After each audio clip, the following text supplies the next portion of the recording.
जर आता स्थानिक स्वराज्य निवडणुका पार पडल्या तर आपण त्यामध्ये जर पाहिलं तर कागलमध्ये हसन मुश्रीफ आणि समरी घाटगे यांची एकतर्फी सत्ता येताना आपल्याला पाहायला दिसून आली. मग त्याचं मुख्य कारण आपल्याला काय वाटते, काय सांगाल आपण? काय यांनी दोघांनी युती केली हा जर एक विषय बघितला तर तो खराच आहे.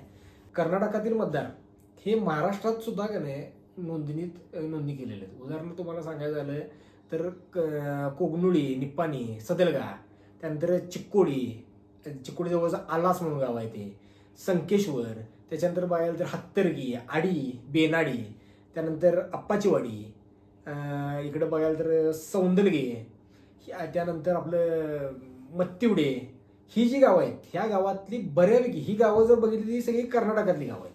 तर ह्या गावातले सुद्धा मतदार हे महाराष्ट्रातील मतदार ह्याच्यात निवडणूक प्रक्रियेत हे मतदार म्हणून आहेत.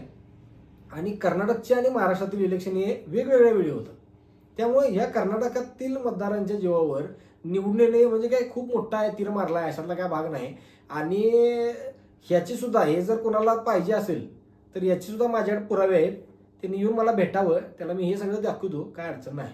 आणि त्याच्यामुळे जी सत्ता आली हे काय युती बिती ही गोष्टी झाल्याच. आणि आत्तापर्यंत 5 टर्म म्हणजे आता हे काय फक्त कागलचा एकदा विषय असा नव्हता, 5 टर्म मुश्रीफ साहेब आमदार आहेत बरोबर. तर 5 टर्म निवडून यायचं मागचं खरं जर राज काय तर हेच आहे. कोगनुळी, निप्पाणी म्हणा, त्याच्यानंतर सदलगा, बेनाडी, चिक्कोडी, आलास या गावातली जी काय मतदार आहेत कर्नाटकातील यांच्या जीवावर आतापर्यंत साहेब आमदार असं म्हणायला सुद्धा काय वावगं ठरणार नाही. हा सुद्धा म्हणजे किती मतं निवडून येतात त्या मताचा आणि तेवढ्याच मतांना मागच्या वेळेस जर बघितलं तर 29,000 जवळपास आमच्या माहितीप्रमाणे 29,000 मतदार ही कर्नाटकातील आमच्या इथे लावले साहेब निवडून किती लागले 11,000 नाही. म्हणजे किती मतांना पडले त्याचा विचार तुम्ही करा की आता त्यात आम्ही काय बोलायचं. आता निवडून आल्यानंतर शेवटी लोकांचा कौल म्हणून सगळं स्वीकारलाच पाहिजे, पण त्याच्या मागची पार्श्वभूमी काय ही सुद्धा विचारात घ्यायला पाहिजे. त्यामुळे ते अशा गोष्टी होत राहणार.